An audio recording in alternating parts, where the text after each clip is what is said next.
Hello, everyone. Welcome to the Southside Beat here on DK Pittsburgh Sports. Chris Halicke, Matt Williamson here.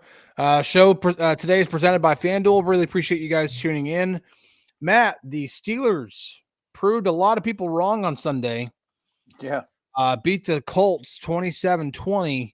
A lot of things to like, but I think a lot of those things that we did like from the game were definitely on the defensive side of the ball. Yeah, in some ways that's refreshing, though. It's like, oh, I remember when this team used to win games based off the defense and playmaking and the front seven or the defensive line and all that. And I don't think the offense all of a sudden just fell off a cliff and won't be able to produce. So if you can combine the two in what might have been their worst offensive performance, but it wasn't horrendous. It wasn't Duck Hodges Trubisky bad. You know what I mean? Right.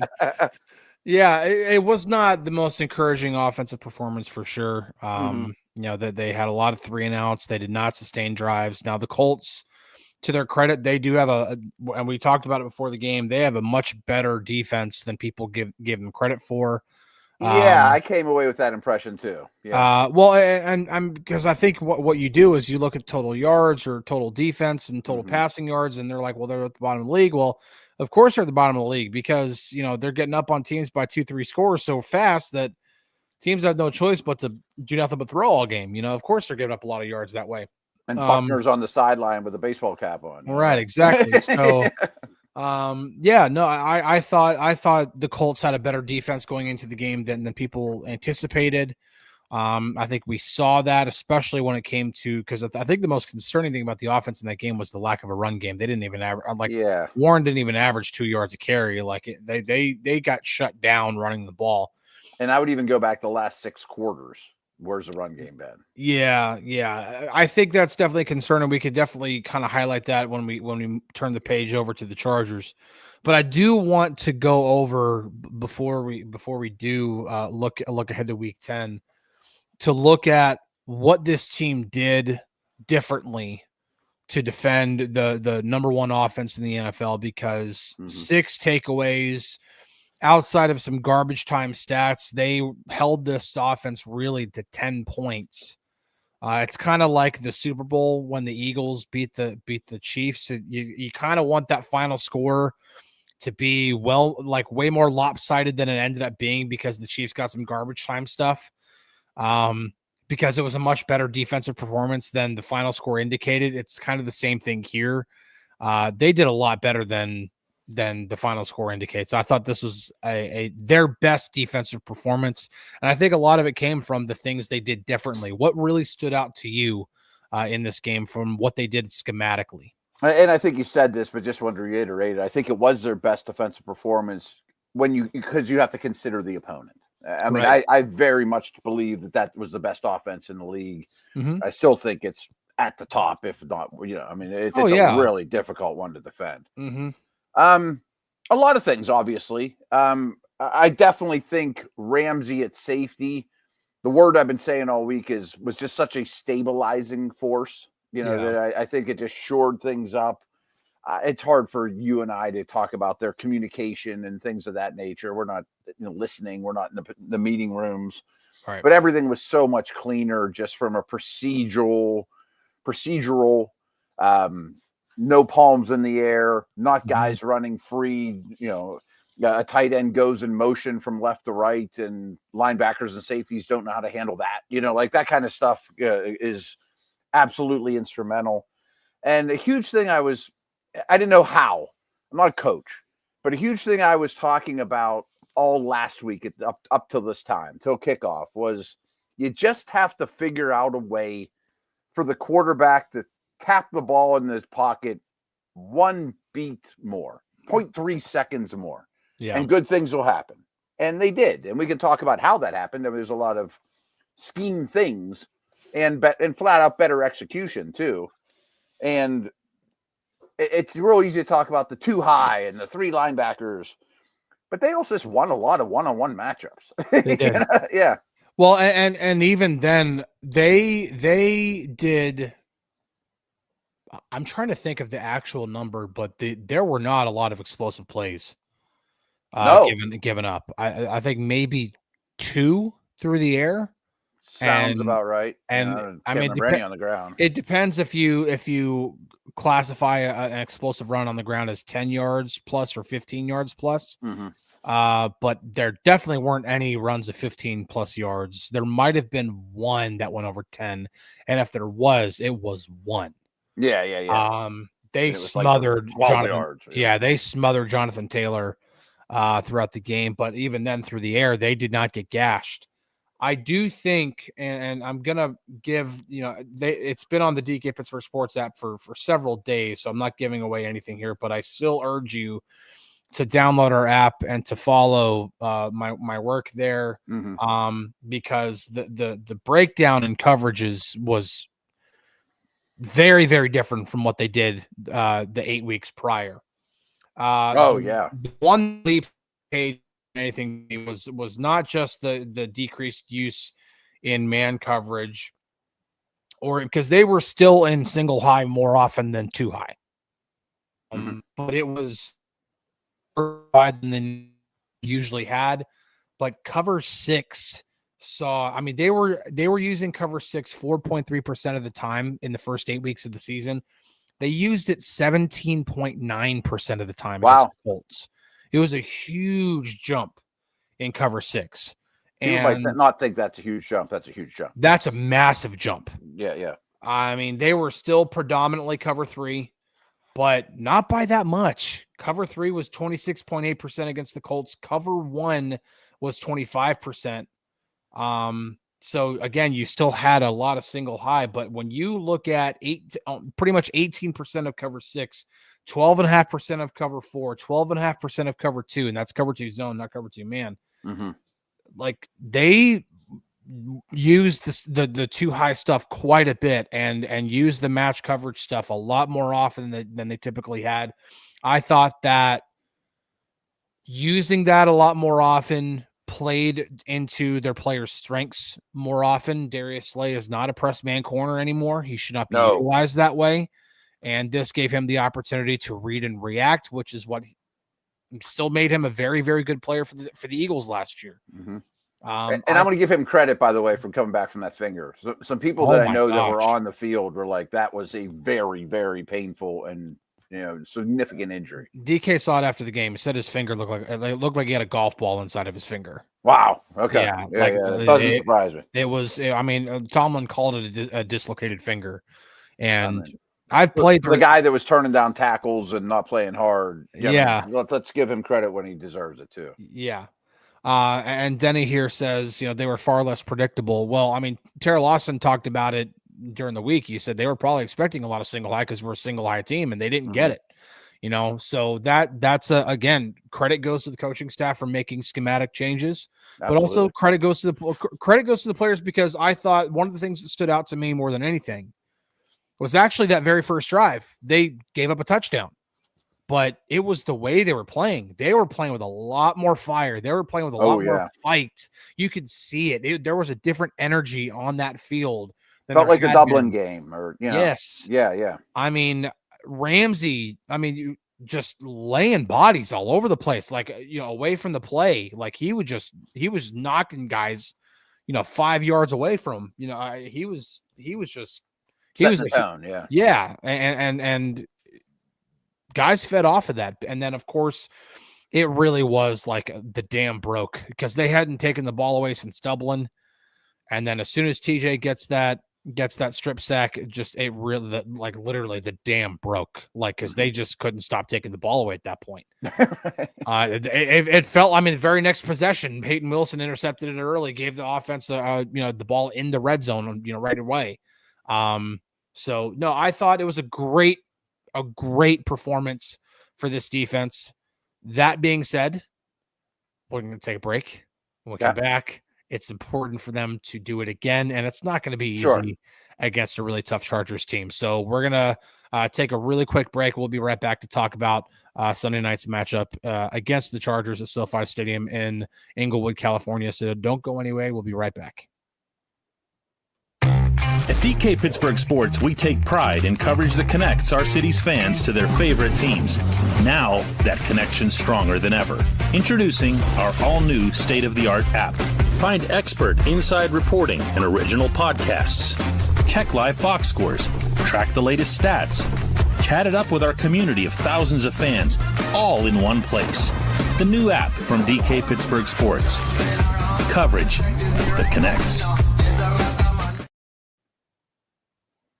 Hey guys, welcome back to the Southside Beat. Football season's in full swing. We're only a couple weeks away from Thanksgiving now. I mean, Thanksgiving games are coming up before you know it. So it's time to check out the latest odds, futures, and win totals on the FanDuel Sportsbook. If you think the Steelers are going to cover a 2.5-point spread against the Chargers on Sunday night, you better lock in your bet today, because whatever your game, the FanDuel Sportsbook delivers the latest lines, futures, and specials so you can join in on all the action. Steelers, Chargers, Sunday Night Football, NBC, Peacock, 8:20 p.m. Eastern. It'll be 5:20 on the West Coast, which, you know, as long as our flight's not delayed based off of all the flight cancellations that are going on, DK and I will be out there. And I love this already. Jordan comes in and says the Steelers have trouble on West Coast trips. Yeah, well, the last time they went out to the West Coast, that was all was being talked about, and they ended up winning the game, which is last year against the Raiders in Vegas. So I understand like there's a couple destinations they haven't done great, but I don't know if they have trouble on West Coast trips. Yeah, I mean, I understand. You know, like Oakland was a really tough place to play. Yeah, in general, Dale used to tell me, he's like, they'll never win in Oakland. They'll never win in Philly. They'll never win in Oakland. I've been doing this for a million years. There's a certain place. Right. Allegiant Stadium does not have the same. It does not. It does not strike the same fear in opponents as the Coliseum did. I really feel for the people of Oakland, man. They lost the Raiders and they lost the A's. That sucks. But yeah, no, I listen. SoFi Stadium, I think it's going to be filled with Steelers fans. That's typically the way it goes. Would not surprise me if it's like a 50-50 split. I'm very curious to see how this defense goes against this Chargers team, because it's not the same offense. So you can't just roll out the same game plan you had against the Colts. Shane Steichen does a lot of things differently than Greg Roman. As a matter of fact, I have it pulled up here. My preview will be coming out, but Greg Roman and his offense, they lead the league in 10 personnel usage. Yeah. 20 personnel usage. And they're second in the NFL on 22%, or 22 personnel usage. Mm-hmm. Now you'll see one wide receiver on the field. Yes, it is not common. It is very common for Greg Roman to use two backs. I mean, that is. I mean, listen, I assume they call Matlock and the other big goof hammerhead Ricard looking dude. Yeah, back. I assume they call them fullbacks. Yeah, because when you look at again, a Greg Roman offense, you go back to when he was OC under Jim Harbaugh with the 49ers. You go to when he was the OC for the Ravens. Mm-hmm. Two backs are used. It's just it is his bread and butter. Yeah. Of course, he had that in Baltimore when you have Ricard. You have that good of a fullback, you're going to use him. But those two guys are similar to Ricard. I mean, they're like C linemen by trade. They're not going to carry the ball or catch the ball or, Yeah, exactly. So, but it is curious because, again, 20 personnel usage, they lead the league. 21 personnel usage, they're fourth in the league. And, of course, you're competing with, like, Kyle Shanahan and those guys when you talk about 21 personnel. But 22, they're second in the NFL, so they use a lot of two backs. That actually makes up let me do the math in my head. More than folks, there's so much Harbaugh Ravens overlay familiarity, with this, very much, yes. So yeah, it's pretty much a quarter of their offenses with two backs. Is it? Yeah. So and that doesn't sound like a lot. It's a lot. It's a lot. In today's NFL. It's not two skill guys. It's not, two running. It's not Gainwell and Warren out there, right? Right. Yeah. And to be fair, I mean, the Chargers go into the game 10th in the league in rushing. And their rush EPA isn't quite as nice. They're 18th in the league in rush EPA. Are they? But Herbert helps. Yeah, for sure. And I think that more than anything, as much as the Steelers talk about wanting to stop the run, and sure, especially a team that's missing a Marion Hampton and Najee Harris, you don't want to allow that Chargers team to run the ball. But the goal here has to be playing to limit Justin Herbert as much as he possibly can. Yeah. This is, I mean, some people do consider him to be, because I think just about everybody, the consensus top 4 quarterbacks in the league are Mahomes, Allen, Lamar, and Burrow. Yes. And then you can make almost any argument for a handful of other guys, and Herbert's in the Herbert or Stafford. Right. That's what I would go to. Yeah. Stafford. But Herbert's in the discussion. Oh, yeah. And Herbert's showing it this year. Why? Now, he's thrown 8 picks. So he has turned the ball over. 8 picks in 9 games is quite a bit.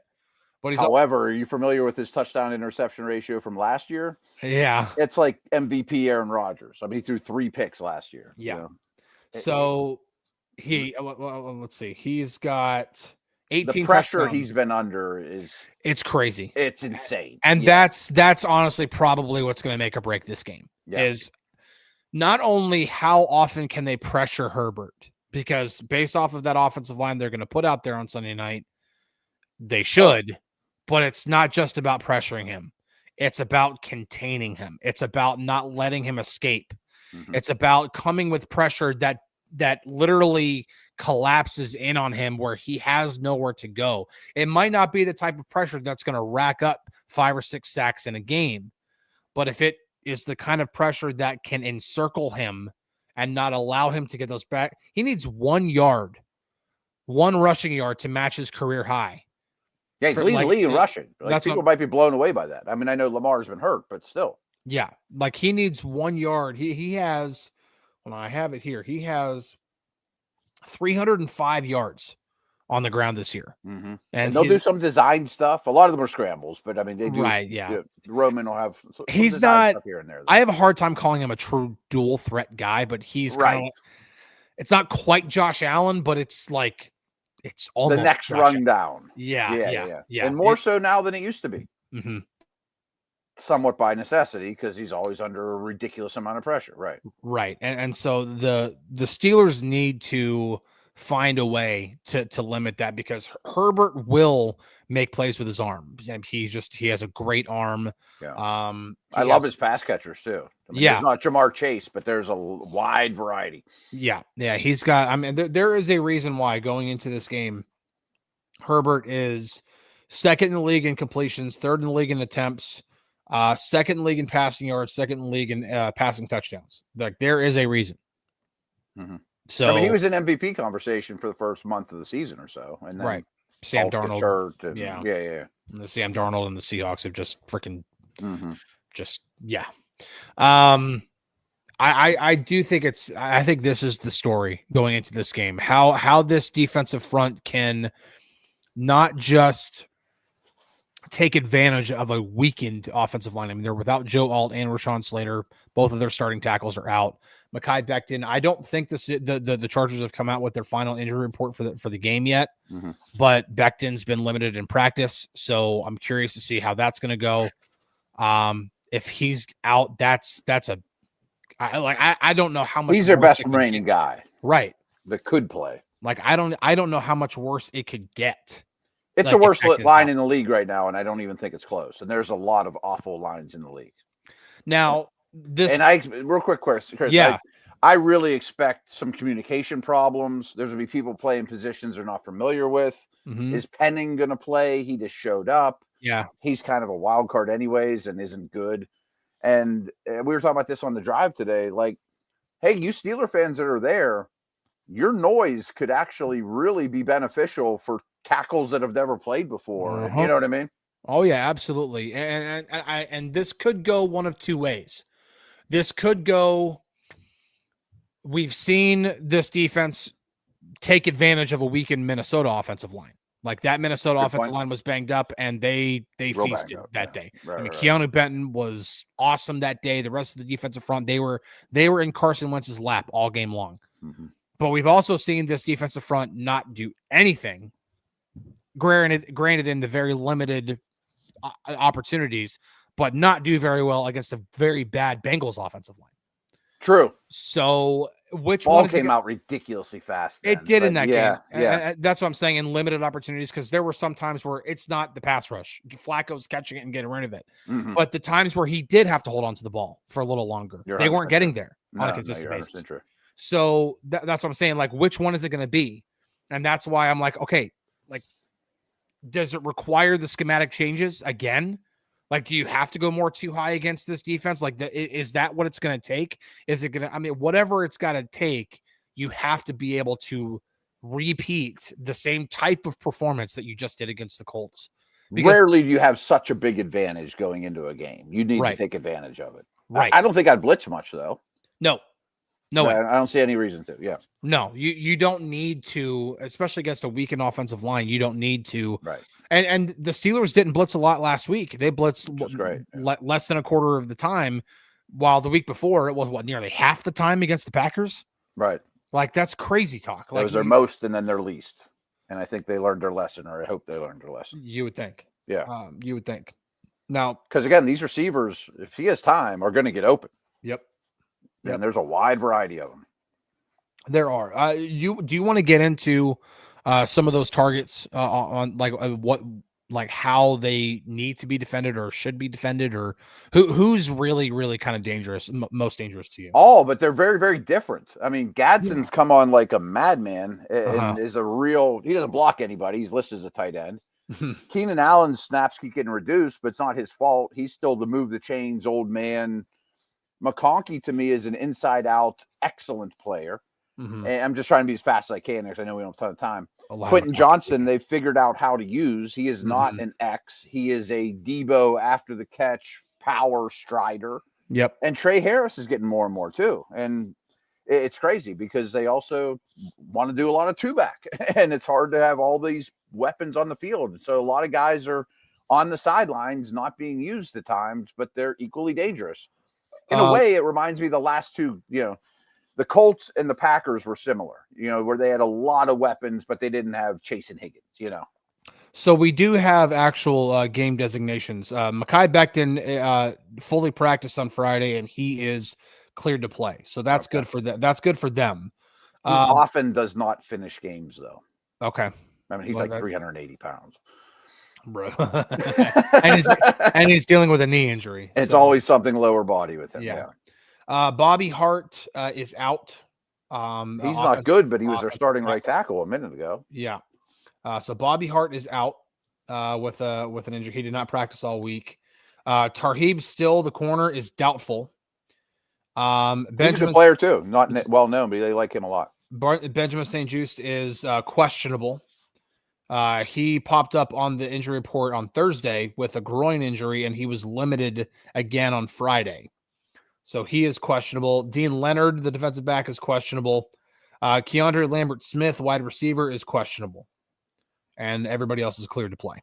Okay. Who was on, obviously Joe Alt not playing. He's not listed on the injury report because he's on IR now. But Keenan Allen, he was on the injury report, but with vet rest, so he's playing. Okay. Like everybody, Khalil Mack, same thing. Like Tony Jefferson, he had a hamstring injury, but he doesn't have a game or an injury designation, so he's cleared to play. So that is that. But also from the Steelers' perspective, Isaac Seumalo is out. Oh, I didn't see it. He is not playing. He did not practice all week. So is Jumbo out then? I don't think so. Okay. I don't think Jumbo's out. I don't think they're going to abandon something that's been working so well. Good. I'm glad you said that. Now, my personal opinion on what I think they're going to do. You can run on these guys. Yes, and I wanted to get to that too because when you look at the Chargers defense, it's a very good defense. Like on the surface, it's a six total defense. They're third against the pass, but they're 17th against the run. Like they're giving up almost 110 yards a game. And then like EPA per rush is 18th in the league. Like it's great. Yeah. You and plus they're in dime, the second most in the league. I say they'd love to have small people on the field. They love running out of dime. And the thing is, like, they're in their base defense 29th. Like they rank 29th in being base, and even nickel, they're 23rd in the league in nickel usage. So I think the Steelers might want to get them in base. Oh, I absolutely. think there'll be a lot of that. Yeah. Absolutely. And so that's why I don't think the jumbo package goes away. Mm-hmm. And the most logical way to do it, in my opinion, is when you're running with the base, your base personnel, whatever it is. Spencer Anderson will play left guard. Right. When you want to go jumbo, Spence will kick out and be that extra offensive lineman. And then I think Andres Pete will be the left guard on those plays. Okay. Yeah, that's something I laid out a couple weeks ago, and I thought that made some sense. Yeah. Well, the thing is like, what requires more out of a player, to be the plug and play at left guard, or to be the plug and play as the extra offensive lineman in packages in which you have literally not just used him in motion, but he's actually caught a pass. Right. So you're going to ask Calvin Anderson to be that guy. Like, I'm not saying Calvin Anderson can't do it, but Spence has been in this role now for weeks. It's weird to move from guard to extra guy, but I still think that's the smartest way to do it. But he's also been a versatile guy, even going all the way back to Maryland. Right. Smart. He's played a million different positions. Right. Maryland, he played just about every single position on the offensive line. Mm-hmm. So it's not like he's like, he gets to the Steelers as a 7th round pick, and the Steelers are like, guess what? We're going to move you around a whole bunch. He's like, all right, I've been doing that since college, No, his first training camp, he was all over the place. Yeah. Right. So I think him moving around is not a big deal.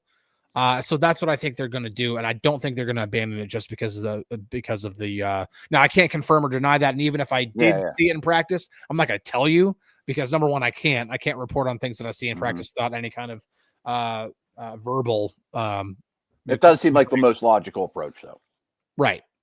What is like outside of that, what is another way that this offense can kind of get it rolling against the Chargers before we get to our final picks for the game? I want to throw one thing in there because you were talking injuries, and you mentioned Mack is cleared, but if you watch him, his left arm is pretty useless. He's really gotten through some stuff. So just keep note of that. And I do like their 3 edge guys now that Oweh's there. That if the Chargers didn't have a win this year, I don't know that Mack could be on the field. You know what I mean? I see what you're saying. Yeah, but just pay attention to it. I mean, especially when you're watching live. I think it's his left arm that he does not want to tackle with. He doesn't want to take on blocks with, but he's gotten it out. It's very interesting. I'll be very honest. This is one of the opponents that I have the worst feel for, is this defense. I feel great about their offense. I feel like I know exactly what they're doing. Yeah. The defense, I don't have a wonderful feel for where to attack, what I like. I mean, I love Derwin James. We can talk about every player, but they're always well coached. They always fly the ball. They play very hard. I mean, this is Harbaugh stuff through and through. Jesse Minter has been his DC since Michigan. So yeah. Now they are very, very much a cover 4 team. Like well, number one, like they are zone coverage alone. They're 5th most in zone coverage in the league. Like they run almost 80% of the time they're in zone. They run a lot of cover 3, but they are 3rd in the league in cover 4 usage. So you will see palms, match quarters. You will see a lot of cover 4. Now, Arthur Smith was in his bag against this defense last season. Called some really, really good plays against the cover 4 that Jesse Minter used, including a really good play on the in-breaker to Calvin Austin that sprung him for the touchdown. So I'm curious to see how Arthur Smith kind of does that, if you see some of the similar calls. But again, with how often the Chargers are in dime, I do think that they really, really want to just put that jumbo package out there and just jam the ball down their throats and force them pretty much to put bigger personnel on the field, because then you're making them play into your hands. You're making them play your brand of football, not having to adapt to what they do. Yeah. And sort of throw this out there. I know we're running out of time, but the Steelers have a massive advantage in the turnover differential as well as on special teams. But the Chargers have such an advantage in time of possession. They're the best team in the league in time of possession, where the Steelers still are at the absolute bottom.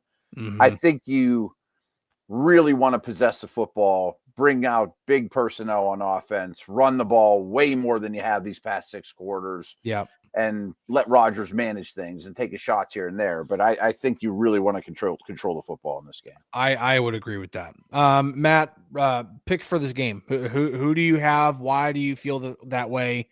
And I think both of us really need to kind of get on a roll here because we've been on the wrong side of picking things. Fortunately, last week's the first time I picked against the Steelers. Yeah. I had the Steelers win 28-20. I don't quite understand the line, which I think is like 2.5 or 3 at the moment. 2.5 for the Chargers, yeah. I do feel like it's going to be a somewhat home field advantage. Steelers night games, I always lean towards them.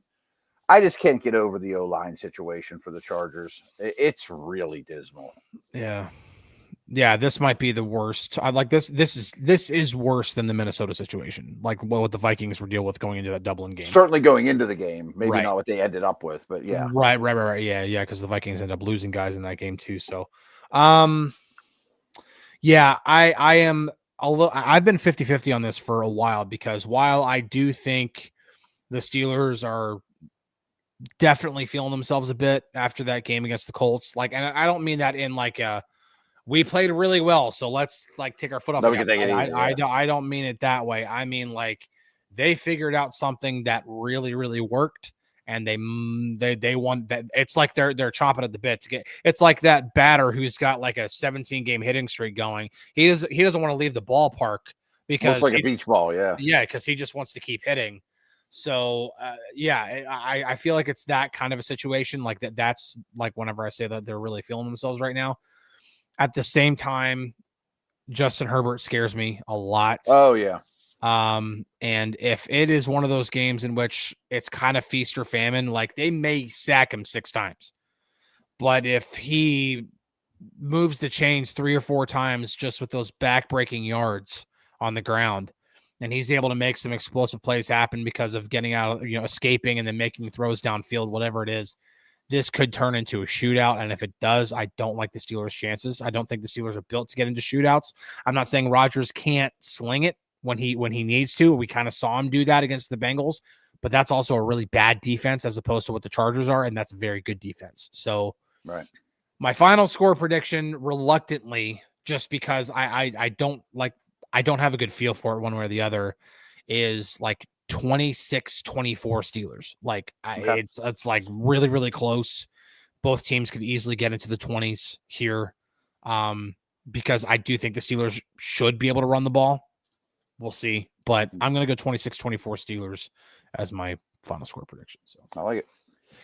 All right. Well, thank you guys for tuning in. Really appreciate it. We'll be back next week to break down this game against the Chargers, and then look forward to again. I think they play the Bengals after that at home, if I'm not mistaken. I think that's revenge game the next day. Yeah. So, looking forward to all that stuff.